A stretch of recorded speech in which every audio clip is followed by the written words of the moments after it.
Boa noite. Boa noite, boa noite. Profiliana. Boa noite, pessoal. Hoje estamos tendo um convidado muito especial no nosso episódio do Lapedcast. Nosso 9º episódio, gente. Muito nono. Estamos aí chegando. Daqui a pouco é o 10º. Aham. E hoje temos uma presença muito importante que eu admiro muito e gosto muito. Mas vamos passar a palavra para a nossa casca de bala, que está voando outros voos. Mas aqui, Flavinha, o que tu tem para dizer hoje para nós? Boa noite, pessoal. Hoje nós trouxemos novamente a nossa casca de bala, a minha casca de bala da Profiana também, Júlia Rebelato. Uhul! Oi, Ju. Oi, boa noite. E nós temos uma novidade. A gente chegou no internato. Uhul! Último ano? Não, Menor, quinto ano. quinto Quinto ano. ano. Aí. Mas estamos muito felizes. Legal, parabéns. É outro, né? É outro degrau, doutor. E estamos tentando dar conta também de estar aqui e fazer a nossa presença. Mas, Ju, muito obrigada por vir aqui novamente, minha vice-presida. E eu gostaria de dar um oi muito caloroso, porque finalmente o Dr. Ricardo aceitou o nosso convite. Dr. Ricardo, a gente fica muito feliz de te receber. E eu gostaria que o senhor falasse um pouquinho sobre o seu currículo, sobre as suas vivências, para a gente iniciar o nosso episódio. Boa noite a vocês, Boa né? noite. Prazer estar aqui com vocês, muito legal, né?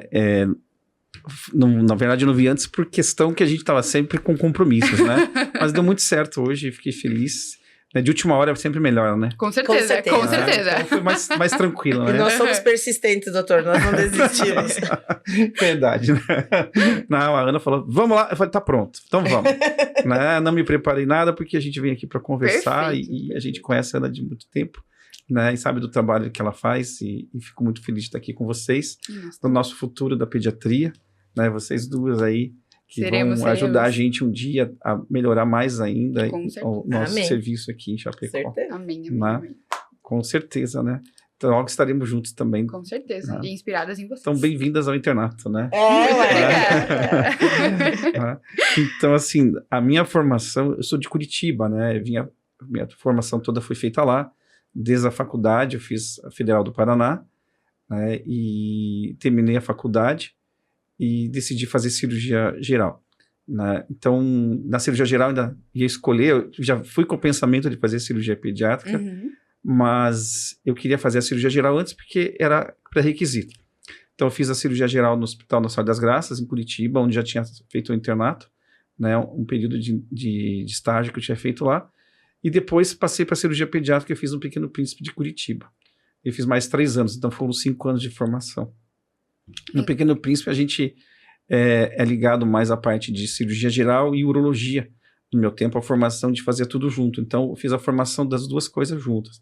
A parte de cirurgia pediátrica e urologia. Hoje em dia já tem a urologia específica, né, com 1 ano a mais, né, e algumas outras especialidades, começa a ter oncopediatria, né, mas no meu tempo a gente fazia uma formação de um volume muito grande que a gente tinha na época, né, e eram só 3 residentes, então Gente, que demanda! Era- ano, né? é 1 por ano.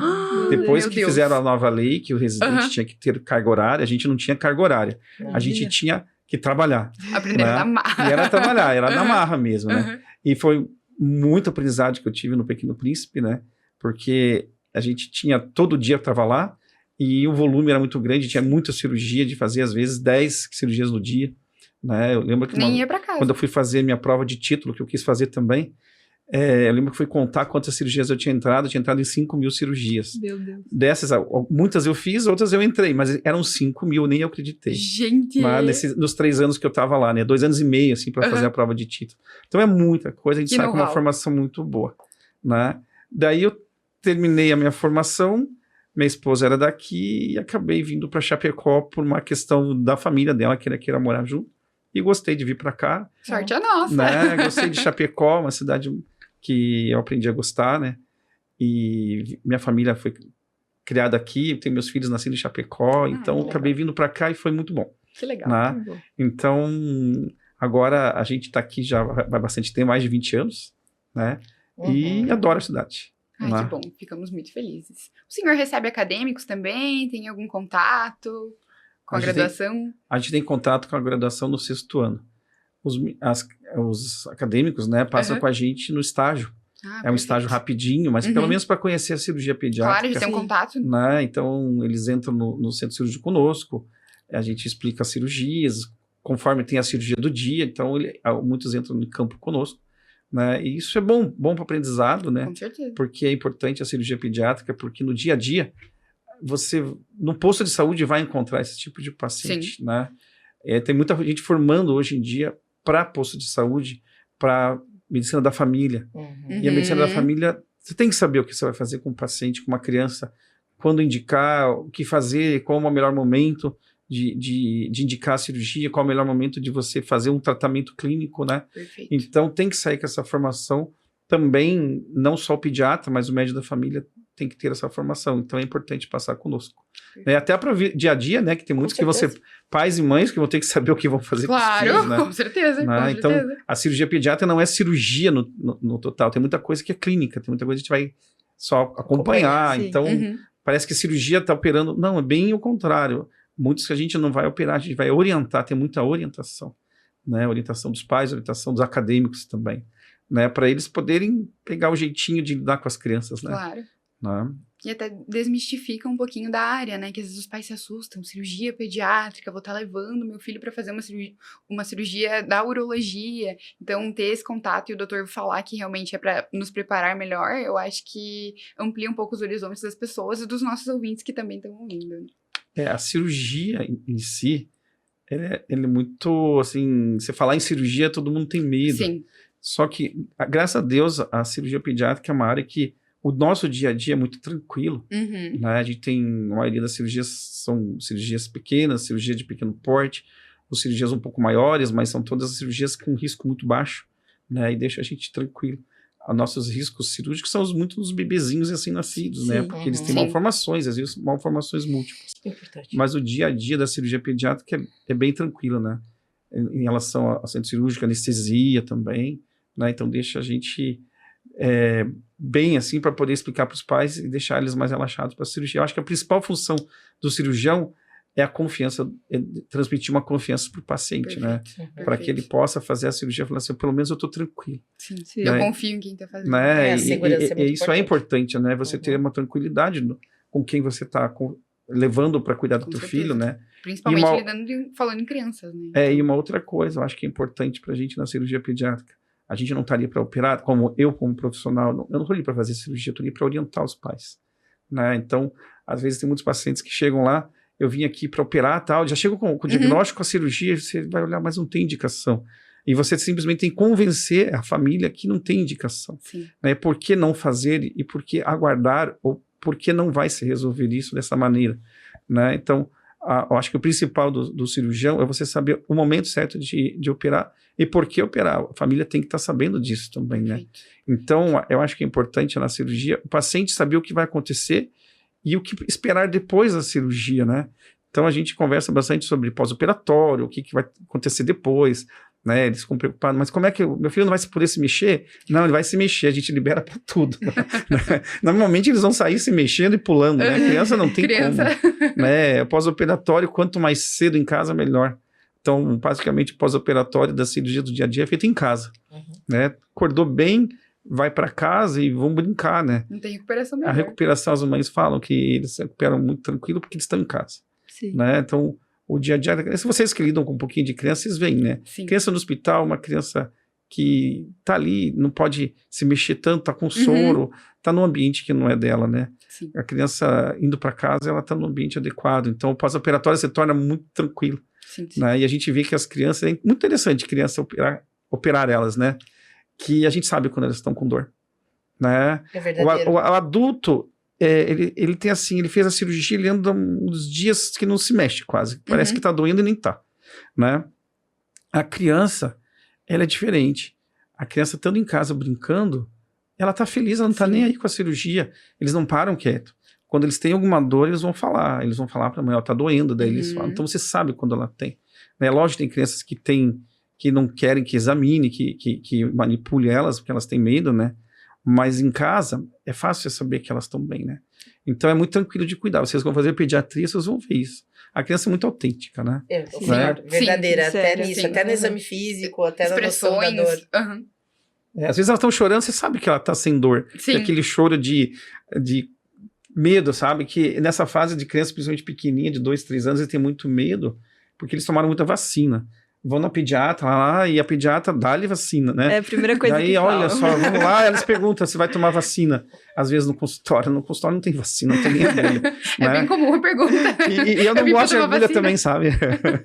Como todo homem não gosta de agulha. E ninguém gosta de agulha. Não, tem gente que gosta. Já me dá uma injeção que é melhor. Não, acredito que você quer injeção. Né? Criança não dou injeção, muito difícil. É lógico que se precisa, Claro, né? a gente vai dizer que tem que fazer. Mas o dia a dia da gente não é fazer injeção em criança, né? Não tem nem porquê, não faça parte de vacinação, né? Mas então, é perder esses medos. No consultório da gente tem que perder os medos. As crianças vão perdendo o medo e você vai entendendo o que elas querem, né? O que elas têm e qual é a queixa. No dia a dia, a Ana que está acostumada a examinar, você percebe isso, né? Quando a criança realmente está com dor e quando não está. Perfeito, Né? perfeito. Verdadeiríssimo. O doutor teria alguma dica para nós que estamos iniciando agora no contato com a área pediátrica para a gente fazer um exame físico mais tranquilo, principalmente da parte urológica, para deixar a criança mais confortável, como que a gente poderia tornar esse ambiente um pouco melhor e também garantir que a gente faça uma boa anamnese, um bom exame físico? Tem alguma dica? Olha, depende da idade da criança, Perfeito. Boa. tá? Porque a criança pequena ela não vai te dizer nada, né? E a tua anamnese vai ser praticamente o exame físico. Sim. Quem vai te dizer informações são os pais, né? Praticamente, na criança, né? A Ana que está acostumada, e acho que vocês que vão lidar com isso, os pais são nossa fonte de informação. Não só para a anamnese, quanto para a evolução do paciente. Completamente. Né? Tem muitos pacientes que estão internados, às vezes, faz um procedimento e faz alguma coisa, e a mãe diz, meu filho não está normal, não está diferente. Uhum. A mãe conhece a criança. Ele conhece muito mais que eu. Né? Então, se ela está dizendo que tem algo diferente, você tem que prestar atenção que pode ter algo diferente. Com certeza. Né? Pode até não ser o real, mas você tem que prestar atenção no feeling, nessa capacidade da mãe entender o filho dela. Né? Então, isso dá muita dica pra gente. Então, primeiro, acreditar nas mães.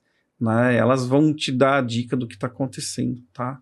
Agora, em relação à própria anamnese, de você descobrir o que a criança tem, eles que vão te dizer, né? Perfeito. Acontece isso, ele faz tal coisa, quando ele faz tal movimento, como por exemplo, uma hérnia, o movimento incha na região inguinal, que é a região em cima da virilha ali. Então, eles vão te contar isso, né? A criança maior, ela pode te ajudar e te contar, mas a criança pequenininha, ela não vai te dar essa orientação, né? Então, você tem que ir pelos pais, né? Os avós, é legal quando os avós vão no consultório também, eu gosto muito, porque os avós sempre acham que nunca existiu aquilo. No tempo deles não existia. No meu tempo nunca teve isso aí. Eu tive 10 filhos, nunca aconteceu nada, né? Daí agora é muito engraçado, porque é bom que eles vão, que daí eles se sentem tranquilos também. Sim. Né? Então, a parte da conversa com os pais é muito importante. Perfeito. Porque, na verdade, o paciente é a criança. Mas quem vai precisar da informação, quem vai te ajudar no tratamento, são os pais. É ele que vai dar o remédio em casa, é ele que vai fazer o que você pede, se você dá uma pomada, é ele que vai passar, ele que vai convencer a criança a fazer, né? Então você tem que conversar com os pais, né? O contato grande. E lógico, a criança tem que orientar, às vezes eu combino com os pacientes, falo assim, olha, vamos fazer tal coisa, então combinado, desde combina, né? Daí fica alguns combinados, assim, mas é muito importante você ouvir os pais e conversar com a criança também, para dizer o que você vai fazer. Às vezes você vai examinar, você fala assim, olha, eu vou precisar deitar você ali, né? Tem crianças que não querem, tem crianças que eles odeiam maca. Já viu isso, né, Ana? Eles não Tem gostam medo, de deitar, né? eles têm medo Sim, de deitar na sim. maca. Ah, já examinei de pé, já examinei no Já. meio do consultório. Vamos também. Né? Você dá às vezes não tem como, tem coisas que você tem que examinar deitadinho mesmo. Sim. Mas você começa de uma outra maneira, né? Para deixar ele deitadinho, né? E tem crianças que realmente você faz tudo e eles não vão deixar porque eles nem têm medo. Mas com o tempo você vai ganhando a confiança da criança, né? Ainda mais quando você vê mais de uma vez, né? Sim. Né? E no exame da criança é explicar o que você vai fazer, né? Perfeito. Né? Principalmente para as maiorzinhas que entendem, sabe? Acho que acima dos 4, 5 anos eles te entendem, Sim. né? Sim. O bebê não vai te entender e a criança de 2 a 4 anos geralmente é aquela criança que tem os medos dela. Então você pode conversar, mas ela tem medo. Né? E tem criança que é muito engraçado às vezes no consultório. Você vai examinar, daí a criança ela não quer deitar na maca. Ela conversa com você, mas maior bate-papo. Deitou na maca, briga. Saiu da maca como se nada tivesse acontecido, volta tudo ao normal. Fala assim, não acredito que estava brigando ali, que deitou, porque ela não quer deitar na maca. Né? Daí, então você já muda o critério de exame e tenta fazer de outra maneira. Né? Então isso é bem comum, não sei se aconteceu, né, Ana? Sim. É muito engraçado, né? Ela não gosta de deitar, ela briga quando deita, mas quando sai dali, ela vem conversando, ela te abraça, faz qualquer coisa, mas deitou na maca, não. Né? Então são medos, tá? Então, cada criança é de um jeito, tá? Perfeito. Os grandes, sim, os grandes é como um adulto, né? Você explicando direitinho, você conversando, daí você muda um pouquinho. A consulta comigo dos pequenos são praticamente com os pais. Quando eles são maiores, normalmente a criança vai te dizer o que quer. Eu explico a cirurgia para a criança, daí o que vai ser feito, como é que vai ser feito, daí ela pelo menos sabe o que vai ser feito, porque ela precisa me ajudar depois, né? Claro. No pós-operatório, tudo. Né? Então eu preciso do auxílio dos pais, mas também das crianças, dependendo da criança, precisa orientar eles também. Agora bebê pequeno já opera muito, criança pequenininha, não tem muito, né? É os pais que tem que estar tranquilo para a cirurgia. Sim. Né? Tá? Perfeito. Acho que conseguiu. Elucidou, né? com certeza, com certeza. Ju, tem alguma pergunta? Não sei. Eu acho que nessa questão do exame físico, só um comentário, né? Que a Profiana sempre orienta a gente também, antes de começar a explicar pra criança o que vai fazer, tipo, que é o médico, que o médico pode encostar, que o pai autoriza. Acho que é sempre uma questão a se colocar antes. Muito importante. Essa parte de avaliação de genitália. Como eu lido muito com a parte de urologia, a gente no dia a dia da cirurgia pediátrica tem a parte urológica, tanto do menino quanto da menina, né? Para você, principalmente da menina, né? Quando vai examinar, sim, que tem alguém do lado, e você tem que explicar que às vezes a mãe mesmo fala assim, olha, o doutor pode olhar, né? Então eu falo assim, isso mesmo, pode o doutor e a mãe do lado, de preferência, sim, né? Sempre chama alguém do ladinho para ficar tranquilo com a criança, sim, né? E então isso deixa tranquilo a gente e a mãe também, né? E a criança. Né? Sim. Então sempre eu procuro que os pais estejam do lado. Às vezes eles chegam no consultório, eles ficam sentados, eu falo, não, vem aqui comigo. Né? Eles sentam lá e ficam tranquilos. Sim. Eu falei, vem junto aqui, porque eu faço a mesma coisa. A gente examina, lógico, nas crianças maiores, já são os adolescentes ali, a gente já cuida um pouquinho, sabe? Sim, é um certo pudor. O adolescente, eu sempre pergunto, a mãe pode ficar junto? Eu prefiro que fique. Mas eu falo assim, mas eu vou examinar, eu vou olhar, mas a mãe não vai ver, porque eu que estou na frente. Daí a gente examina de outra maneira. Tem adolescentes que são muito tranquilos, né? Meninos, assim, no geral. As meninas, sim, a mãe sempre junto. Mas os meninos, eu falo, então o tio vai ficar na frente, daí a gente fica na frente do paciente e ele fica tranquilo. Ou às vezes é engraçado, que às vezes você fala assim, não, a mãe então vai virar de costa. Daí ela vira de costas, daí a gente examina, né? Não vai ver, né? Mas assim, eu sempre faço isso se está tudo bem. Agora, se tem alguma coisa cirúrgica, né? Assim, eu tenho que operar alguma coisa. Falei, olha, tem um probleminha, tio, eu tenho que mostrar pro pai daí. Né? Eu não vou operar sem mostrar para ninguém. Né? Daí eu falo assim, ó, então tem um probleminha aqui que o tio viu, né? Então eu preciso mostrar pro pai. Posso mostrar pra mãe ou pro pai? Daí sempre deixam examinar, porque eu preciso mostrar. O pai precisa saber que tem, às vezes, uma fimose ou uma malformação ali na genitália, eu preciso mostrar. Né? Então ele tem que saber o que está acontecendo. Às vezes eles vão no consulta por uma coisa e você acha outra, você tem que apresentar para o pai. Ó, eu encontrei esse probleminha, uma varicocele, você tem que mostrar. Né? Então o adolescente assim, ele se solta, ele tem vergonha, mas ele se solta. E a gente precisa explicar para ele o problema e para o familiar também. Então se o familiar pode estar junto, sempre bom. Mas sempre cuidar com a timidez dos pacientes, né? No adolescente, principalmente, né? Para ele não se sentir assim, chegou lá e você diz que o pai não vai ver, e daqui a pouco o pai tem. Quando vai acontecer isso, você tem que explicar por quê, né? Que daí eles ficam mais tranquilos. O adolescente tem medo, às vezes, do consultório de vergonha, assim, mas não é medo, é de vergonha. Né? Eles têm vergonha, é uma fase, né? que é importante, né? Tem uns que não tem, hoje em dia tá mais tranquilo, tem uns que não tem muito pudor. Você fala, meu, que tranquilo que é esse aqui, né? Não, temos. Mas tem uns que são muito inibidos, né? Eles têm vergonha de ir no consultório, e às vezes você pergunta o que aconteceu com você, ele não quer nem falar, de vergonha de falar, né? Quanto mais você examinar. Mas tudo é questão de conversar, né? Então, o adolescente é muito legal de lidar, porque ao mesmo tempo que ele tem medos, quando você conquista e quando você se torna amigo, eles são muito parceiros. Faz tudo que você pede. Aí você fala assim, passa a pomada, eles vão fazer. Você pede uma coisinha para fazer em casa, eles vão te ajudar. Então, eles te ajudam depois no tratamento, né? E as crianças são sinceras no tratamento também, né? Também. Se tu perguntar se fez, eles vão dizer. Porque se o paciente não quer fazer, não adianta que ele convencer. Com certeza. O adolescente, ele vai fazer, não o pai. Sim. Né? E na criança pequena, assim, daí o pai que tem que ajudar. Mas o paciente também tem que colaborar. A própria criança de seus 4, 5, 6 aninhos, você vai passar uma pomada, que é muito comum nas fimoses. O paciente tem que ajudar, senão vira uma briga em casa. Claro. Com certeza. Então você precisa da Convidar colaboração a de participar todo também é bem mundo. interessante. Bem importante. A participação Atuante, né? da criança e dos pais, né? Doutor, já que o senhor deu a deixa aqui da fimose, eu acho que essa é uma queixa muito recorrente na pediatria geral em relação à cirurgia pediátrica, que é as áreas uroginecológicas, né, tanto menino quanto menina, que é a fimose nos meninos e as sinéquias nas meninas. A gente vê que as sinéquias estão aumentando o número bastante. E eu gostaria que assim, a gente vê que, como eu fico bastante com os meninos aqui, a gente estuda bastante como nos últimos 15 anos a indicação da cirurgia está sendo progressiva, né? Antes tu via que é mandatória com 5, agora a gente vê já um tratamento mais observacional, né? O uso da pomada, qual que é o uso do corticoide, qual o corticoide que o senhor indica. Então, atualmente, qual que é a indicação de avaliação primeiro na cirurgia pediátrica, que muitas vezes eu encaminho, eu falo para as meninas, é para avaliar, para a mãe entender, para o senhor explicar, ou para o doutor Leandro, ou para o doutor Alberto, explicar, orientar a família, porque às vezes eles gostam, e eu entendo, né, a pegada, e então qual que está sendo a indicação atual para fazer a cirurgia e para o uso do corticoide, qual é o tempo do corticoide, o que o senhor tem usado mais atualmente? Olha, especificamente fimose, né?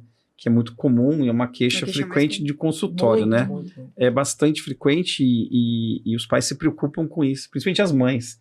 É engraçado, as mães falam assim, eu não tenho isso, então eu não sei como é que é. É certo, né? Mas é engraçado, é uma coisa muito frequente a mãe falar, eu não tenho, então, daí eu explico para ela como é que tem que cuidar ali, né? Principalmente nos bebês. Os bebês não tem tanto problema, tem uma fase da vida da criança, do bebê, que tem a fase da fimose fisiológica. Essa fimose fisiológica é a fimose. O que é a fimose, na verdade? Então, já que estamos conversando sobre isso, ótimo. Né? Estamos falando em fimose, daí todo mundo será que fimose. Então, a fimose é a pelezinha do pênis do menininho que não vem para trás, né? Ou quando ela vem, ela está estrangulando, ela está apertando. Uma coisa importante aqui de até conversar, já que estamos nessa conversa aqui sobre fimose. Tem muita diferença entre fimose e aderência prepulsial. Perfeito. Tá? Isso é uma queixa frequente no consultório e que as pessoas chegam para operar uma aderência. Né? E o que é aderência? Nada mais é do que a glande grudada no prepúcio. Né? Isso é muito comum no bebê e vai desgrudando com o tempo. Né? Então, aquele prepúcio grudadinho, você puxa a pele, mas chega até um ponto. Aparece, às vezes, o meato uretral, que é o canalzinho do xixi da pontinha, aparece, você chega ali, mas não vai para trás. Mas isso não é uma fimose, isso é grudado. Que a fimose, realmente, nem vem a pele para trás, você não consegue nem visualizar. Né? Ou se consegue visualizar, ela vem apertando. Então, se só está grudado, não tem problema. O grudado pode desaparecer sozinho. O importante é saber que isso vai desgrudar com o tempo. Né? Com a higiene local. A pomada ajuda? Ajuda, a pomada às vezes ajuda, mas não é assim a principal função da pomada, né? Então ela ajuda a desgrudar um pouquinho, mas o principal é fazer higiene, né? Então essa aderência, é importante saber assim, que isso vai desaparecer com o tempo, né? Quando vai desaparecer? Se não desaparece na infância, na puberdade, começa a ter mais ereções, tudo, e acaba soltando. Então não vai ter um adolescente com aderências, eles vão se soltar. Então, essa aderência, ela é dependente do tempo. Ela vai desaparecer e voltar ao normal. O que chama atenção muitas vezes é que está aderido só de um lado, outro lado está solto. Então, fica meio estranho quando puxa. Um ladinho vem tudo, outro lado não vem. Daí confunde um pouquinho os pais, mas é só grudado. Se puxar, solta. Mas não tem por que ficar puxando, porque você acaba machucando. E se você puxou e machucou, depois para fazer uma próxima vez, higiene, eles vão brigar bastante. Então, você não pode machucar. Então, a gente procura... no início eu soltava, depois eu fui vendo que não era por aí, né? Que só acabava machucando e a criança ficava preocupada e que não queria mexer mais. Eu fui vendo assim, melhor não mexer muito nessas aderências, deixar com o tempo, né? Mas é importante o pai saber disso, que a aderência, então, é diferente da fimose. A fimose é a pele apertadinha.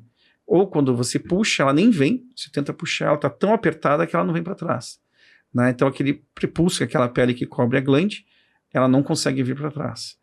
Então, você pode tentar a pomada, né? A pomada, a gente usa corticoide, eu normalmente uso metametasona, né? Que é o que eu costumo usar de frequência.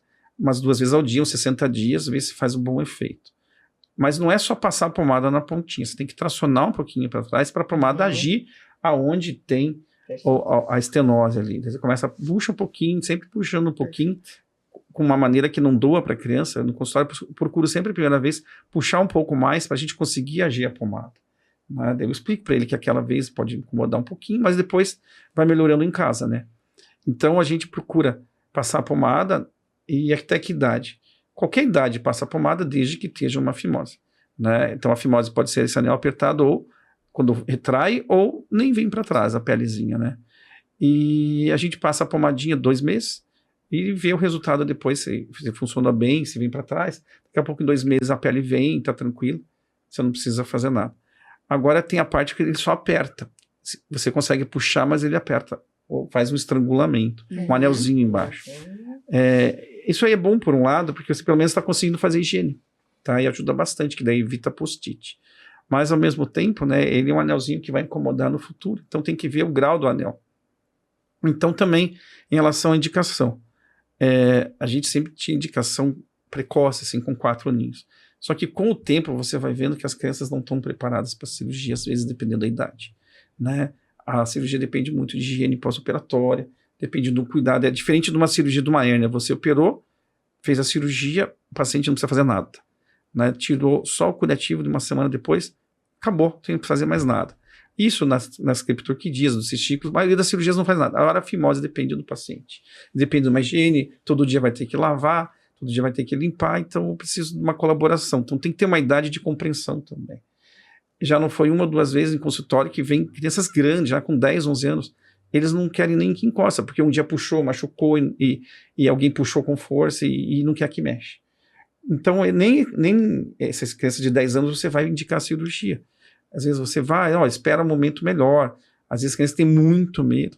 Você espera o momento dele. Não está inflamando, não está tendo problema. Aguarda um pouquinho, né? Daí, ou você faz uma consulta depois do período, pede para passar uma pomada, então passa a pomada, então você vai adquirindo a confiança nele, mas você não vai fazer nenhuma cirurgia com a criança não colaborando, né?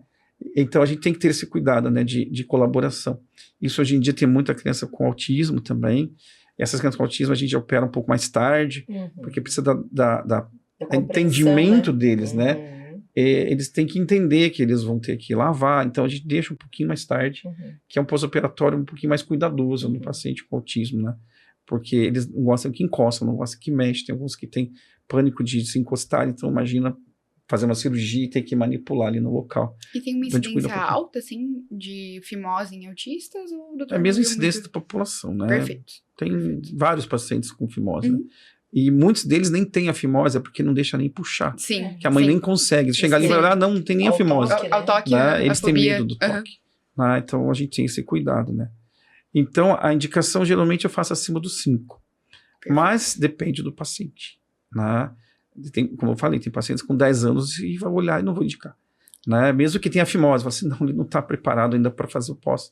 Não é que o pós-operatório é ruim, mas eu preciso da colaboração, da higiene, né? Não adianta você ir lá e cuidar da cárie do dente e depois não escovar, vai ter outra cárie de novo, né? Então você vai fazer a cirurgia, não vai passar pomada, não vai ajudar.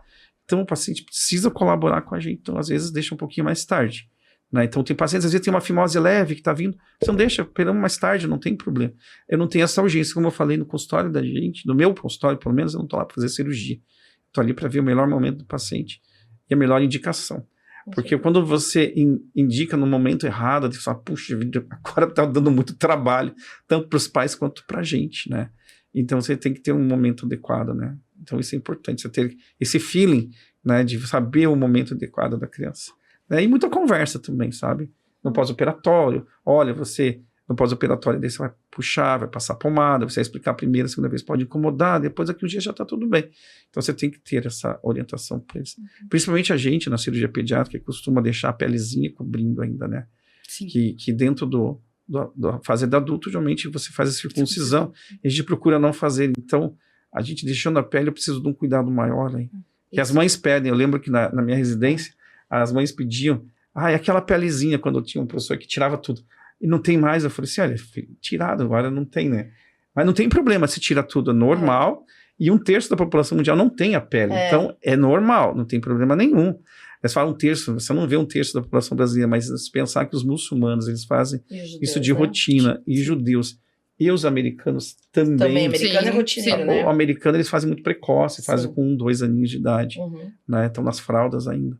Então, 1/3 da população mundial é circuncisado sem problema nenhum. Sim. Né? Tá tudo bem. Né? Tá tudo bem. Então, aqui no Brasil tem esse costume, o latino tem o costume de preservar o prepúcio, a gente procura preservar, mas daí dá um pouquinho mais trabalho de pós-operatório. Doutor, então é ótima deixa que o senhor deu. Então, o que eu gostaria que o senhor explicasse agora para as meninas e para todo mundo, para as famílias que estão ouvindo, como que foi a evolução da cirurgia, da técnica cirúrgica da fimose.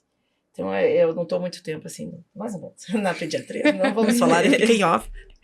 A gente vê que a técnica evoluiu.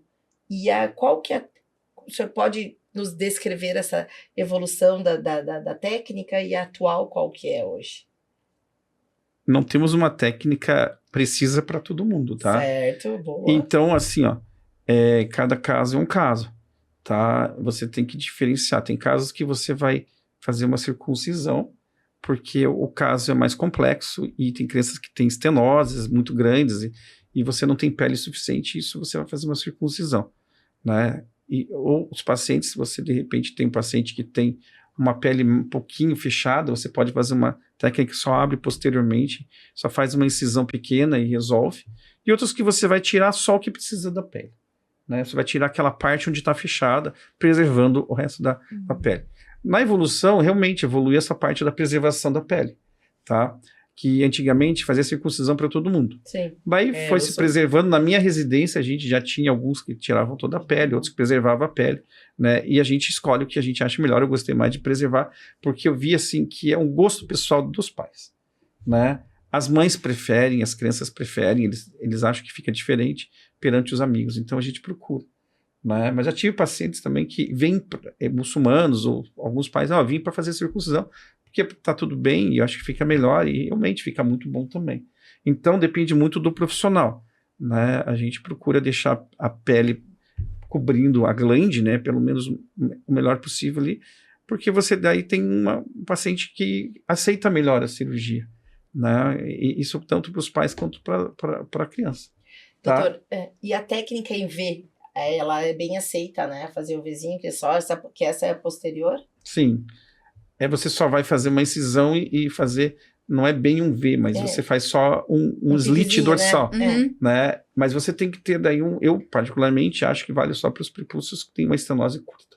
Tá. Né? Quando tem uma estenose muito longa, eu já não gosto, porque você cria um prepúcio redundante na frente, porque você tem que tirar muito o prepúcio atrás, abrir muito, e ele fica na parte posterior, que seria virado para o abdômen, ele fica muito retraído a pele, e a parte que fica para baixo fica sobrando. Então esteticamente fica estranho às vezes. Fica uma sobra, fica como se você tem uma pelanca sobrando para frente e faltando atrás. Então assim não fica legal, a gente tem que ter um limite ali. Né? Além do que você não mexe tanto na estenose, que às vezes tem estenose realmente muito fibrosa. Né? Tem pacientes que você não consegue nem anestesiado conseguir retrair. Né? De tanta estenose que tem. É aquela fibrose que foi feita, que a gente tem, né, algumas estenoses assim, que você sabe que ele começa até a comprometer a própria uretra. Né? Então ele faz uma lesão ali da uretra pela própria reação que tem da pele. Né? Essas não tem como você deixar. Né? Então, esse você tira porque ele tem reação da própria pele. Tem pacientes que também tem queloide, imagina no pós-operatório, com certo queloide, né? Uma hipertrofia de cicatriz. Você vai ter problema na cicatriz, às vezes você tem que refazer ali a cirurgia, pode acontecer também. Né? Mas a evolução foi para quem gosta de fazer esse tipo de técnica. tanto dessa incisão dorsal, quanto preservação da pele, né? Mas nem todo mundo prefere, né? A tendência, assim, os urologistas terem a tendência a fazer mais circuncisão, né? A parte da cirurgia pediátrica, menos, né? Sim. A gente faz pouca circuncisão, a gente procura preservar mais a pele. Mas depende de cada caso, né? Tem crianças, assim, que têm indicação precoce de circuncisão, né? Que são crianças que têm refluxo. A gente lida muito com a parte urológica. Crianças com refluxo e têm fimose, procura tirar aquela pele porque ela é fonte de contaminação. Né? Então, dependendo do paciente, se a gente não consegue expor a glande, né, fazer uma boa higiene, expor bem, deixar limpinho, já faz alguma cirurgia precoce. Então, tem casos específicos de cirurgia precoce, que não é o dia a dia, né? E falando sobre o refluxo, quando que os pais devem se atentar, nós acadêmicas também, nas primeiras consultas, a um possível refluxo uretral? O que a gente está conversando? Refluxo vésico-uretral. Vésico-uretral. O refluxo já é um outro lado bem diferente aqui, né? Quando você está falando em refluxo, você tem uma investigação do refluxo por causa de uma hidronefrose. Perfeito. O que é uma hidronefrose? É uma dilatação do rim intraútero. Que hoje em dia a gente tem muito disso. Né? Tem vindo muito paciente e eu acho bem importante. A medicina de investigação pré-natal, que é o ultrassom, sendo bem feito, vai te dar uma boa informação para cuidado dos pacientes, né? Então, essas hidronefroses que a gente vê no pré-natal, que é feito pelo ultrassonografista, e te encaminho, é importante orientar para os pais. Então, você sabe que tem uma dilatação, você sabe que tem uma alteração do rim pré-natal. Quando tem essa dilatação, quando nascer, você vai fazer uma investigação.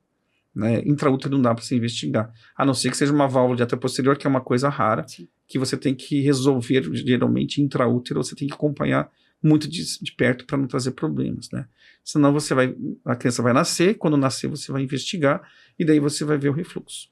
Se você não vê com a hidronefrose pré-natal, né, que às vezes nem toda criança vai ter uma dilatação, você vai investigar depois quando ela tem uma infecção urinária. Beleza. Né? Então, praticamente, o refluxo ele vem de uma infecção urinária. São recorrentes, né?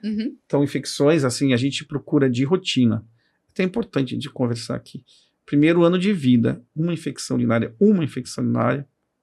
tem que fazer uma investigação, manda para o urologista, pediátrico, né, manda para a gente investigar, ou para a nefropediatra, tem que alguém investigar. Essa criança, ou o pediatra mesmo, já investiga, né, primeira infecção urinária, tem que fazer uma investigação, tá, porque não é normal. Mas tem que ser uma infecção urinária, assim, comprovada, porque tem muita contaminação de exame, né, a coleta da criança não é muito adequada. Sim. Né, você coloca um saquinho coletor, ele não é estéreo. O paciente passa mais de meia hora ali com aquele saquinho coletor, contamina, às vezes até, as mães falam, até fez cocô e coletou, mas daí não tem como ser alguma coisa que não vai crescer nada, né? Então você tem que ter uma coleta adequada e o refluxo, né, é a investigação a partir dessa infecção, né? Então você vai investigar uma infecção urinária no primeiro ano. É sempre mandatório. A partir do primeiro ano, você vai pensar numa infecção urinária febril. Você investiga.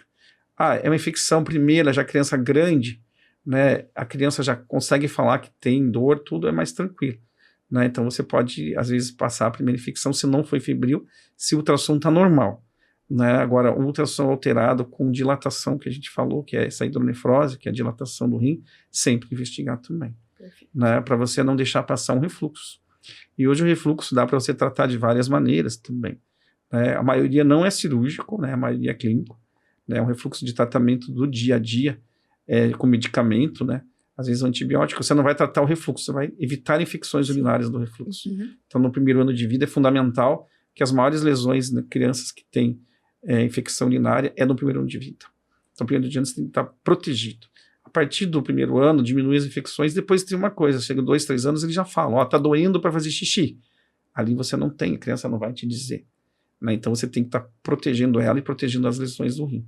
Né? Então, primeiro ano a gente mantém um refluxo profilático, agora depende do grau do refluxo, às vezes tem refluxo de alto grau, que às vezes você tem que programar alguma coisa, e não é só o refluxo do grau, tem que saber a lesão renal, você tem que saber se tem um rim comprometido ou não, então ele é muito variável o tratamento, tá, do refluxo. E hoje em dia a gente tem o procedimento endoscópico, que é muito legal, onde pacientes que não desaparece o refluxo com o crescimento, a gente faz endoscópico, pela uretra, por uma cistoscopia, você ali entra pelo canalzinho da uretra e faz uma injeção endoscópica dentro do ureter, e ali você comprime um líquido que você injeta, comprime um pouquinho do meato ureteral, que seria a saída do rim para dentro da bexiga, que seria esse canalzinho chamado ureter, e você faz uma compressão. É uma técnica que dá 80% de sucesso, você dá para repetir 2, 3 vezes, então sem nenhum corte, sem nada, e você resolve o refluxo, nos casos selecionados, né? Casos de alto grau, tudo já com muita lesão, não dá para ser assim. Mas casos de baixo grau, ou sem lesão renal importante, ou mesmo com uma lesão, mas tem um refluxo baixo grau, você pode fazer e o resultado é muito legal. Eu acho uma cirurgia mágica, você sai de lá sem nenhum corte. Entra no centro cirúrgico e vai e desaparece o refluxo. Eu falo para os meninos, vou fazer mágica. Não deixa de ser, né? Mas é mesmo, eu fazer uma mágica, porque eu não sabia. Porque eles saem do centro cirúrgico assim, eles vão brincar, porque não tem corte, né? Então é um procedimento muito legal. Ele é um procedimento cirúrgico, né? Mas o cirúrgico de uma maneira pouco invasiva, né? Agora, o menos invasivo você não precisa fazer, né? Então vai muito da gente, sabe? Assim, saber quando indicar. Perfeito. Eu acho que a gente tem que ser muito cuidadoso nas indicações mesmo para refluxo, né? Ó, tem tal razão para fazer. Eu tenho criança que a gente conduz anos, não faz infecção, não está tomando medicação, está tudo bem, tem um refluxo, não precisa fazer nada, não está incomodando, né? E tem criança, então, que você não vai ter que cuidar. Cada caso é um caso do refluxo, né? Sim. Mas a investigação inicial mesmo é com esses, hoje em dia, com a hidronefrose pré-natal. Perfeito. Né? E é bem importante, eu acho que aproveitando aqui, que toda gestante que tem uma malformação do trato geniturinário e intestinal, que venha consultar com a gente, né? Porque ela sabe que tem um problema. É interessante que a gente vai explicar, a gente fica um tempão explicando, porque você não sabe bem o que a criança tem. Tem um sinal, só que daquilo ali você pode ter N problemas, né? Sim. Você pode ter um refluxo, você pode ter um mega-ureter, você pode ter uma estenose da junção do ureter com a pelve, tem várias coisas. Então você tem que só orientar, ó, pode ser isso, isso, isso, né? Mas você vai explicando, ó, dentro disso que eu estou vendo, me parece ser isso aqui, né? Muitas das dilatações, 50% das hidronefroses pré-natais vão sumir depois. Também explico isso para eles, né? Então, às vezes você vê grandes dilatações, daqui a pouco desaparece. Né? Então você tem que orientar eles, porque senão eles ficam se estressando a gestação inteira. Sim. Ficam nervosos com um problema que às vezes vai desaparecer. Sim. Né? E é importante você orientar, porque daí eles sabem o que vai esperar quando a criança nasce. A torcida deles é a mesma nossa, sabe? Sim. De você saber, tomara que seja isso, né? Sim. Então a gente fica na mesma expectativa, né? Então, e as malformações também, às vezes você tem malformações intestinais, que você sabe que vai nascer, vai precisar de uma cirurgia. Então, que a gente já converse com o paciente, já converse com os pais, eles já vão preparados para isso. Eles sabem disso e sabem que vai ficar um tempo na UTI, sabe o cuidado que vai ter. Então, você já tem o contato com os pais. Então, quando nasce, eles já sabem quem você é. Você não precisa se apresentar para a família já sabe o que vai acontecer. Né? Não é uma surpresa. Não é uma surpresa, né? De diagnóstico. É um diagnóstico que eles já sabem o que esperar, né? Perfeito, isso é muito legal, sabe? A gente tem muito de gestante. Eu gosto de atender as gestantes, porque eu vejo assim, a gente conversa e é muito, muito bacana, porque a maioria sai assim, você me tirou um peso das costas, sabe? Mesmo que continua o mesmo problema, sabe? O problema tá lá igual, sabe? Mas ela, pelo menos, ela sabe o que tá acontecendo, ela tem ideia do que vai ser feito, sabe? Então a gente procura sempre deixar a gestante tranquila, para curtir a gestação, não ficar preocupado com aquele problema. É lógico que o seu problema é sério, a gente vai falar também. Às vezes tem problema assim, ó, é sério, a gente vai ter que tomar condutas diferentes. Hoje em dia, intraútero, a gente também tem tratamentos intraútero, né? A gente tem a válvula de uretra, a gente tem como indicar medicina fetal, né, para mielomeningocele, né, que também não é da minha área específica, mielomeningocele, mas tem tratamento intraútero, tem como corrigir, né? E a criança da mielomeningocele intraútero, a grande vantagem é que ela consegue, às vezes, caminhar isso. Ela pode não melhorar tanto da parte urinária e intestinal, mas a parte do caminhar é uma maravilha a criança poder caminhar e sair correndo por aí, né? Então, tratamento intraútero, a gente tem que oferecer isso dependendo do caso, né? Aqueles casos mais graves, lógico, né? Mas tem essa possibilidade e não é difícil hoje em dia, né? Quando começou a medicina fetal, era em São Paulo, né? Era o Dr. Peralta lá, tinha que ligar para ele lá para perguntar como é que encaminhava. Depois ele foi para São Paulo e deixou em Campinas. Não era São Paulo, é Campinas. Ele trabalhava em Campinas. Depois ficou São Paulo, Campinas. Mas agora tem aqui em Santa Catarina, tem em Curitiba, tá por tudo, assim, todo estado tem. Tem em Joinville, tem em Curitiba, Não sei se em Florianópolis, mas acho que talvez já tenha. Então, tem medicina fetal que pode fazer alguma coisa intraútero, se tiver indicação, né? Sim. Tá? Não é todos os casos que precisa, que pode fazer alguma coisa, né? Doutor, e em relação a testículos ectópicos? Retrátil, o que a gente tem feito, o que o senhor tem feito atualmente? Vocês estão pegando o dia a dia do pediatra mesmo. Claro, que vou preparar as meninas, agora são É internas, bem de né? preparar vocês, sabe? Porque ué. esse testículo retrátil é danado, sabe? Né? É interessante. Que assim, ó, tem a diferença bem grande entre testículo retrátil e criptorquídeo. Então, o que acontece? Intraútero, os testículos descem no final da gestação. Então, as crianças, os meninos, né, vão ter essa descida do testículo, que ele é formado pertinho do rim. E eles têm que descer para a bolsa escrotal. Então, nessa descida para a bolsa escrotal, ele pode não migrar, não descer bem até o final da gestação. Então, se a criança nasce com o testículo fora da bolsa escrotal, primeira coisa, não se apavorar, porque ele pode descer até o 6º mês. Né? Na verdade, até o 5º mês. Assim, teoricamente, o 5º mês até o 6º. Né? Então, você tem que esperar. Cirurgia antes não tem lógica. Já vi gente indicando, mas não tem porquê. Você pode descer sozinho. Cirurgia sempre tem os seus riscos mínimos. Não tem porquê você mexer em algo que pode descer sozinho. Né? E uma coisa que eu sempre faço, toda vez que eu trato um paciente, e às vezes você tem dúvida, acho que talvez para vocês como pediatra, falando meio de pediatria mesmo, sabe? Né? Vocês que vão lidar com criança, e a Ana também. Eu acho que a melhor conduta que a gente toma, quando você pensa assim, eu opero ou não opero? Você fala assim, se fosse meu filho, o que eu ia fazer? Daí você fala assim, não, se fosse meu filho, eu ia operar. Então opere. Né? A dúvida você tira com você mesmo, sabe? Perfeito. Se for o seu filho, não, eu não ia operar porque pode me dar. Então não vai operar. Né? A gente tem uma decisão muito simples assim, né? Porque você decide ali com o teu filho. Então, antes de 6 meses, meu filho não ia operar de jeito nenhum, porque não tem indicação, então não tem porquê. Né?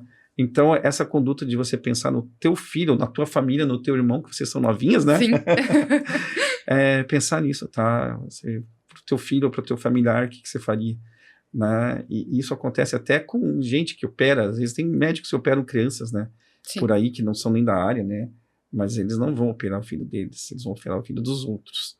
Né? Então tem que cuidar bem. Criança com cirurgia pediátrica. Mas a gente está acostumado, está habilitado e tem a formação, né? Tá? Então, quem não é da área pode até fazer, mas quando der algum probleminha, a gente está acostumado e está sabendo o que faz, né? Sim. Tá? Então, Sim, preparado. tem muito disso. Agora, hoje em dia diminuiu bastante, mas tinha uma época que todo mundo operava as crianças e era difícil também de lidar depois com as complicações. Porque você tem que saber diferenciar o testículo retrátil do testículo que não é retrátil. Então, isso a gente sabe. Então, a criptorquidia pode descer o testículo, que é o testículo não desceu até o 6º mês. Não desceu, daí sim a gente tem que avaliar. Ou antes, até para orientar os pais. Né? Se ele está ali pertinho da bolsa, melhor. Se ele está lá intraabdominal, é mais complicado. Às vezes você nem palpa. Né? Então, daí vem muito da conduta ideal. Né? Então, o momento ideal de operar essas crianças é ao redor de 1 aninho. Eu procuro operar ao redor dos 9, 10 meses.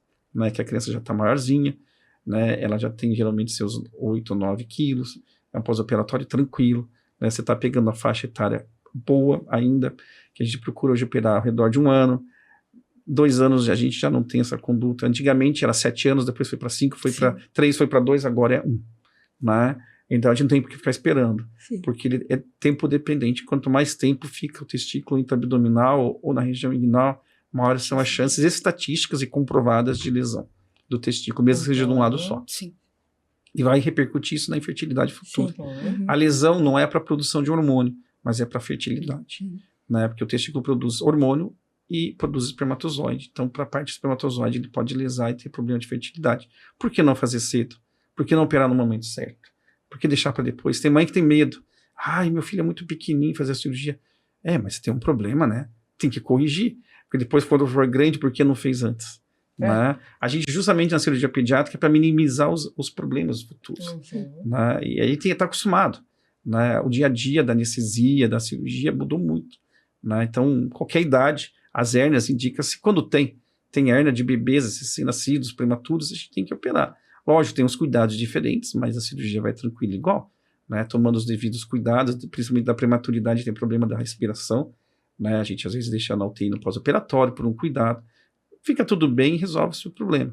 Não é o tamanho da criança, né, a gente operou criança de 600 gramas, né, 500 gramas, tem que operar, alguém tem que resolver isso, né, então tem que resolver. Agora voltando para o testículo, então a indicação até 1 aninho, né, e se ele tiver um testículo intraabdominal, às vezes tem que fazer uma cirurgia por vídeo, né? Se ele é extra-abdominal, ele está ali na região inguinal, geralmente faz na região inguinal, né? Uma incisão pequenininha e para descer esse testículo aí.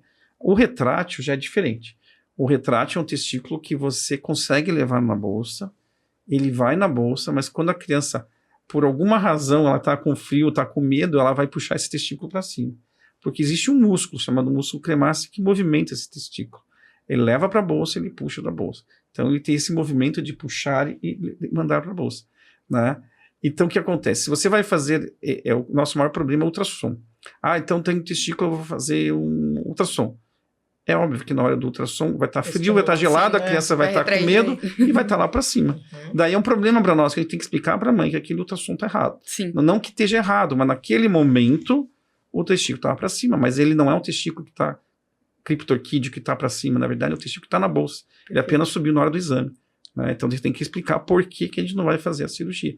Por isso que vai muito de cirurgião. Você pode operar todo mundo desde que você convença, mas você está ali para orientar o paciente, para fazer, como eu falei um momento para vocês, o que faria para o teu filho ou para o teu irmão, né? Testículo retrátil não é cirúrgico, né? Só que tem que acompanhar, porque às vezes eles podem subir com o tempo. Não é subir, o testículo ele vai subir e descer sempre, mas ele não conseguir chegar na bolsa mais, tá? Então o retrátil que a gente vê, ele vai na bolsa. A mãe vai ver bem o testículo retrátil quando está quentinho no banho, né? Que normalmente ela vai examinar depois que sai do banho. Na hora que ela vai limpar com a toalha, tá lá, sumiu o testículo.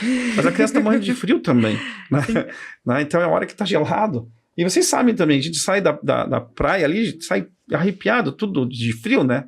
Imagina, a bolsa escrotal, ela movimenta, né? Que ela tem que mexer com a temperatura. De acordo com a temperatura, ela tem que proteger esse testículo. Ela vai subir esse testículo, né? Então, não vai estar no lugar. E a mãe vai olhar que não está. Mas aí, ela pode olhar no momento que a criança está mais tranquila. Dormindo, o testículo vai estar no lugar. Ou ela está no banho. Vai olhar ali, no banho quentinho, ele está no lugar, né? Isso são os retráteis, né? Agora, o testículo realmente, o criptorquídeo, ele não vai estar na bolsa. Sim. Os retráteis, eles podem subindo com o tempo. Tá lá na bolsa com 1 aninho, continua na bolsa com 2 aninhos. Daí, daqui a pouco, você vai ver lá no momento da fase da vida, ele não vai mais para a bolsa. Ele não consegue descer. Então, isso tem que ser acompanhado, né? Às vezes, você chega numa fase da evolução, tá meio alta. O retrátil já deixou de ser retrátil, tá bem na bolsa, tranquilo. E a gente vê acontecer isso, às vezes, em crianças grandes, com 9, 10, 11 anos, que descobrem que não tem um testículo, não tá na bolsa. Mas estava na bolsa. A pediatra avaliou quando era pequeno e sabia que estava na bolsa. Então, não é que a pediatra não viu, é que o testículo foi subindo com o tempo, né? E acabou se distraindo, a criança fica sozinha, né? Sim. Ninguém vai dar banho nessa criança mais, porque ela se vira sozinha. Só vai olhar se tomou banho e se lavou o cabelo. e daí não vai reparar. E daí uma hora a criança mesmo percebe, os pais percebem, que um dos testículos não está. E na verdade não é que não foi visto, é que ele foi subindo com o tempo. Sim. Então de vez em quando dá uma olhadinha se esses testículos estão no lugar. Tá? Você entendeu a diferença do retrátil? Sim. Né? Então o retrátil é o testículo que você vai para a bolsa, mas sobe e desce. Perfeito. Né? E sem problemas. Tá? Ele vai subir e descer. E aí, nessa questão de ele subir de vez, faria alguma coisa? Cirúrgico. Cirúrgico. Por isso que daí você pega o momento certo. É mais tarde vai operar? Sim, mas você não vai operar todos os retráteis para descobrir que alguns deles vão subir. É os pais sabendo orientados que tem que, de vez em quando, olhar. A gente acompanha, às vezes, no consultório. É muito comum, anualmente, vendo esses testículos. Doutor, e a técnica? Descer e tu faz um pontinho? Qual que é a técnica para manter o testículo em bolsa? A técnica cirúrgica? A técnica cirúrgica é o testículo descer sem tensão, né? Se o testículo desce tenso, ele pode subir, independente de como você posicionar na bolsa, tá? Você tem que corrigir, sempre tem uma hérnia. A hérnia, na verdade, nos testículos, é por onde desce o testículo. Certo. Então, o testículo ele vai descer dentro de um canalzinho. Como eu conversei aqui no início, é um testículo que está intra-abdominal, ele tem que sair daquele cavidade abdominal e descer para a bolsa. Isso tem o peritônio que envolve a cavidade abdominal, e esse peritônio ele vai descer até a bolsa escrotal. Então, esse canalzinho do peritônio chama conduto peritônio vaginal. E ele persistindo ele forma a hérnia. E o testículo está envolto nesse conduto peritônio vaginal. Então, você tem que corrigir a hérnia para soltar bem o testículo e, às vezes, soltar todas as aderências do testículo. E, às vezes, você não consegue, por mais que você solte, faz todas as manobras, você não desce. Daí tem algumas manobrinhas que passa o testículo por baixo dos vasos epigástricos, mas, mesmo assim, ele fica tenso. Nesses casos, é um testículo que você vai descer na bolsa e vai acompanhar. Né? Mas o importante do testículo é descer bem o testículo para a bolsa. Descer soltinho. Né? Ele desce solto, você pode dar um pontinho, você pode fazer uma bolsinha ali dentro, né? Que ele vai ficar. Né? Se ele estando solto, sem tensão, ele vai ficar posicionado. Né? Então, essa é um pouquinho da técnica que depende de cada um. Né? Então, o importante é você soltar o máximo possível. Né? E ele desce assim, a gente chama esqueletizar o cordão. Você deixa o deferente e os vasos. Todas as aderências você tira. Você vive ali na milimétrica. Então, a cirurgia pediátrica ela é muito delicada. A gente tem que ter coisas muito com delicadeza, você tem que manipular tudo para não ter lesão, né? Isso, a gente tem falando de crianças grandes, mas tem bebês, você tem que usar lupas. Eu faço cirurgias, às vezes, com lupas, é muito comum. Né? Cirurgias com malformações penianas, a hipospádio tem bastante. Bastante paciente com hipospádio. Bastante. Né? A gente tem bastante, são crianças que têm esse probleminha no pênis, que ele não faz o xixi na pontinha, ele faz o xixi para baixo da uretra. É uma cirurgia delicada, uma cirurgia trabalhosa, que tem um bom resultado. A gente tem que fazer isso ao redor de um aninho para programar essa cirurgia numa fase que a criança está bem, né? Porque acontece. A idade de um aninho, a criança aceita muito bem a cirurgia. A criança maiorzinha, como eu estava dizendo, de 2 a 4 anos, elas começam a não aceitar bem o procedimento. Né? Então, a idade ideal, abaixo de 2 aninhos, de preferência com 1. Né? Então, aí para os pais, a gente faz os pontinhos todos com lupa para ficar tudo bem pertinho, que é diferente de um vaso. O vaso você vai lá e dá um pontinho, se ficar um buraquinho, coagula lá e pronto, resolvido. A uretra não. Qualquer pontinho aberto pode vazar depois. Sim. Então você tem que ser muito preciso na tua cirurgia. E a gente tem bastante hipospádia na região. Sim, bastante. Né? As pessoas sabem da hipospádia quando nascem, mas não ouvem falar da hipospádia, porque se corrige precoce. E não é uma coisa que se costuma ficar falando, né? Então, se corrige precoce, está resolvido. Pronto. Nem toca no assunto. Né? Daí está resolvido, a criança não precisa saber. E às vezes eu acompanho crianças grandes, daí eu explico, olha, quando você era pequenininho, você tinha um defeitinho ali no penizinho, que o xixi não saía na ponta, mas ficou tudo bem. Ele nem sabe, nem sabe. Nem sabe o que vai fazer no consultório de revisão. nem lembra, né? Isso é importante, né? Fazer precoce. Então, a gente opera a hipospádia com 1 ano de idade de preferência. Né? Às vezes até um pouquinho antes de 1 ano, mas nessa faixa etária. Né? Que é esse defeitinho no canalzinho. Olha, você perguntou da sinéquia para mim. A sinéquia não é um problema, tá? A sinéquia é uma pelezinha que fica grudadinho os grandes lábios ali da menininha, tá? Se ele é só um pouquinho a sinéquia, tá abertinho só, não tem tanto problema, isso vai desaparecer com o crescimento da criança. A gente tem o uso do hormônio, né?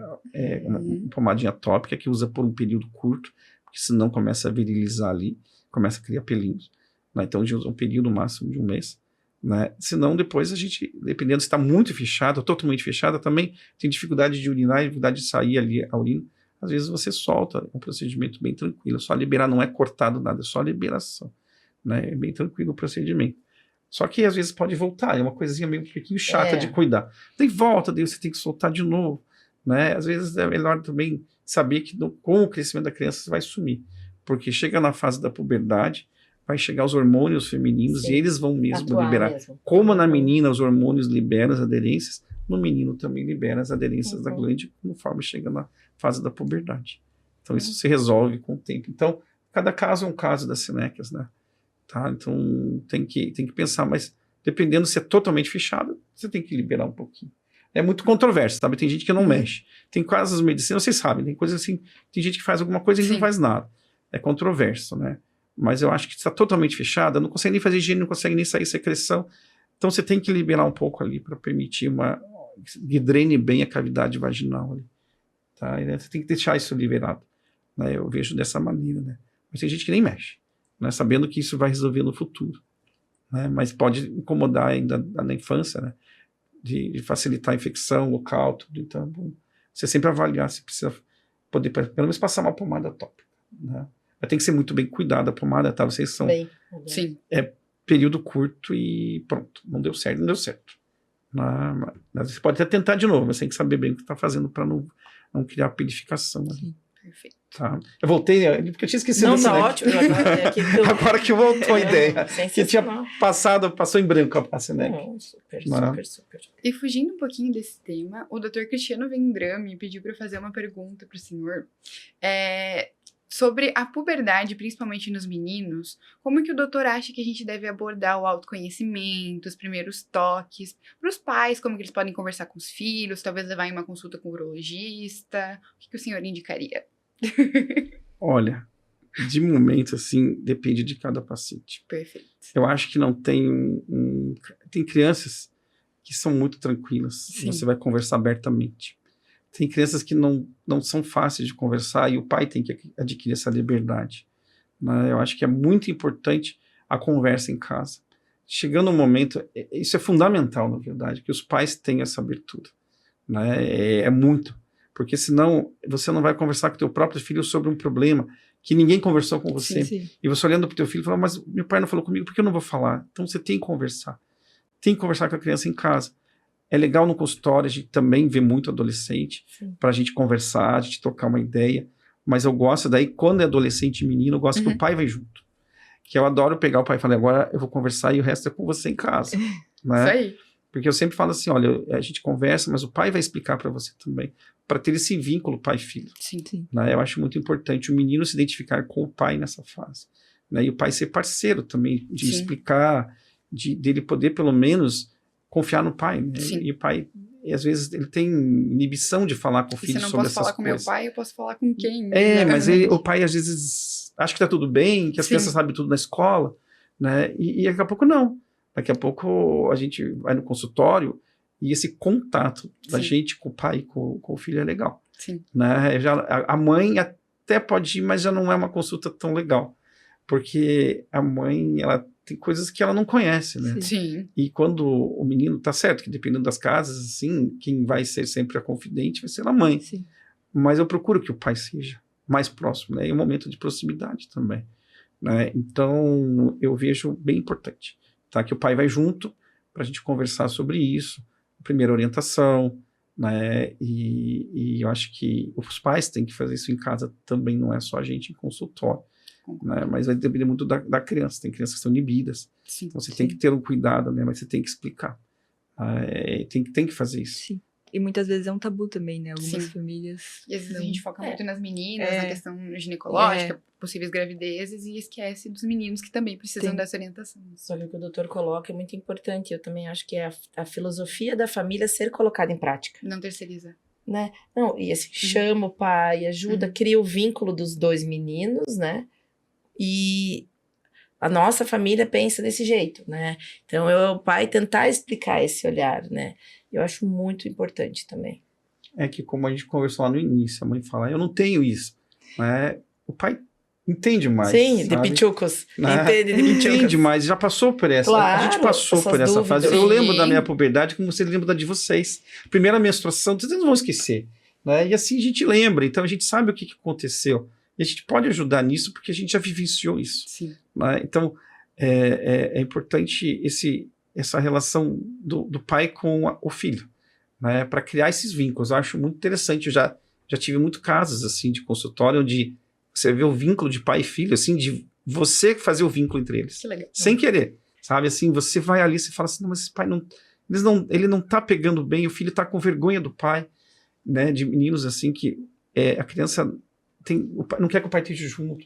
Daí vem aquela história, né, que a gente conversou, que às vezes o pai fica na sala, mas ele não fica direto com o paciente, a gente explica para ele, depois numa outra consulta, às vezes vai 2, 3 consultas para criar esse vínculo, e depois eu já vi dos pais assim, nossa, agora a gente é super amigo, tudo, porque criou aquele vínculo dentro do consultório.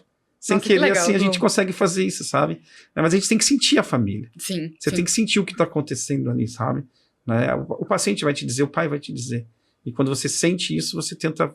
Cada paciente é de um jeito, né? Sim. Mas aí você consegue fazer esses vínculos. E é muito legal quando tem essa proximidade deles, né? E não é um paciente, são vários, assim, que a gente vê.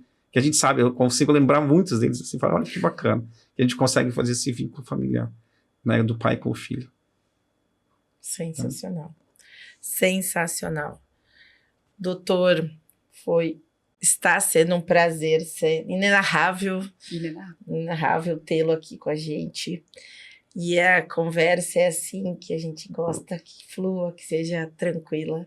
E o seu perfil é esse, né?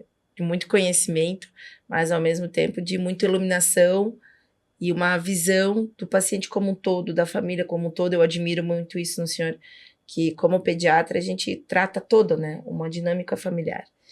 E o senhor é um exemplo desse que eu gosto e admiro e sigo bastante. E eu gosto que as meninas também tenham esse olhar, Sim. todos os acadêmicos, todo mundo que segue a gente para entender esse olhar muito, não é humano, mas sim é um holístico, né? Sim. É uma sim. coisa que vê de todas as áreas. Muito obrigada, doutor. Agradeço em nome da Liga. Nossas meninas... São Muito fantásticas, né? Elas são bom de conversa. É elas que conduzem. São bom de eu só conversa, fico né? aqui. Muito legal, né? Muito obrigada mesmo, doutor. E uma coisa que eu fiquei muito... que me tocou mesmo é que na cirurgia tem muita clínica. Ouvir o doutor falando sobre a rotina do ambulatório me fez até virar uma chavinha, talvez. Ano sobre que essa vem, área. ano que a vem, você gente- vai ver se A gente tem a parte clínica, assim, e a gente tem muito a parte humana ali. que a gente Sim, tava sim, conversando. esse contato. É muito legal, assim, na cirurgia, a gente vivencia o problema junto com o paciente. Sim. Né? Nasceu com um problema, a gente fica tão ansioso quanto os pais que dê tudo certo, Sim. que fique tudo bem, sabe? Aquela torcida, a gente tá ali, não é só você ir lá operar, Sim. né? A torcida é a de todos, né? Sim. Tomara que seja, que a criança nasça daquele jeitinho que não é tão complicado, né? Ou que dê muito certo as coisas, a gente torce juntos. Por isso a gente tem, assim, uma amizade muito grande com vários pacientes, com vários pais, né? Às vezes pessoas que você encontra que falam coisas boas, porque você tenta fazer do consultório um momento mais de humanização, né? Perfeito. A gente tem que... A medicina é isso, sabe? Não pode perder essa parte do contato do paciente, da preocupação com o paciente. E eu agradeço muito por dividir com a gente não só o seu conhecimento, mas o seu encantamento pela humanidade. É muito encantador ver isso. Muito Que obrigada. legal. Muito obrigado, então, pela possibilidade de vir aqui. Adorei, né? E não estou acostumado né? A gente está acostumado a ficar dentro do consultório, né? Mas fico muito feliz de ter visto meninas começando a vida da pediatria de uma maneira tão bacana, sabe? Parabéns, doutora Ana, de parabéns com elas. São É sensacionais. fantástico. Você São foi fazer uma sensacionais. escola muito linda, Muito né? De pessoas que já procuram desde cedo ser o melhor possível. Com certeza. Né? Parabéns. Obrigada. Né? Parabéns pelo trabalho, Ana. Obrigada, doutor. E já vamos pensar no próximo, porque temos um monte de patologias para discutir. Com certeza. Vamos pensar no próximo, vamos amadurecer ano que vem já. Tá bom? Sou sempre à disposição de vocês. Que bom. E eu gostaria de fazer um salve especial. Eu vou chorar. Hoje é o último dia como podcast da minha Casca de Bala, da minha diretora, coordenadora, presidente da LAPED. E em nome da LAPED, em meu nome, eu gostaria de agradecer por tudo. Sempre foi sensacional, parceira, missão dada, missão cumprida, um exemplo a ser seguido. E eu quero agradecer isso em nome da LAPED, em nome da UNO e em meu nome, por você honrar todos os dias o que você honra. Eu fico muito feliz e muito grata e muito honrada de conseguir fazer a caminhada que nós estamos fazendo, e agora vamos fazer mais juntas no 5º ano e no 6º ano. Obrigada. Ai, meu Deus, eu fui pegando surpresa. Nossa jornalista. Não, além de pediatra, é jornalista. Não, ela é multifacetária. Prof, meu agradecimento do coração, não só por você se demonstrar como uma professora, como uma mãe, você agregou pra mim em todos os quesitos da minha vida, e a Liga despertou em mim um olhar muito diferente, não só pra medicina, mas pra humanidade e pra vida no geral. Então, foi uma experiência muito enriquecedora, me parte o coração ter que estar saindo, mas novos rumos, novos focos. Então, muito obrigada mesmo, obrigada, Ju, por topar isso comigo esse ano. E eu saio com o coração leve, muito feliz de ter feito a minha parte. E agora eu vou deixar nas mãos da Manu, Emanuele Scramin, que já esteve em um dos nossos Sim, episódios. maravilhosa. E que eu dou minha total confiança e já teremos mais uma jornalista também. E com certeza você virá nos outros, né? Com como certeza, convidada. com certeza. Ai, meu Muito obrigada. Inclusive, ela tá sentada no teu lugar. Sim, daqui a pouco é ela que vem, elas me colocam pra descanteio. Não é isso. Mas ficou tempo, né? Tu acha que essa não posso ser uma grande sucessora? Com certeza. Com certeza. Tem só Eu pra assumo assistir, essa. né? Claro. Eu assumo. Que legal, parabéns pelo Então brilhante é trabalho. isso. Muito obrigada, muito obrigada. Obrigada. Beijo, pessoal. Estamos aqui Beijo. gravando. Tchau, tchau. Obrigado por tudo aí, tá?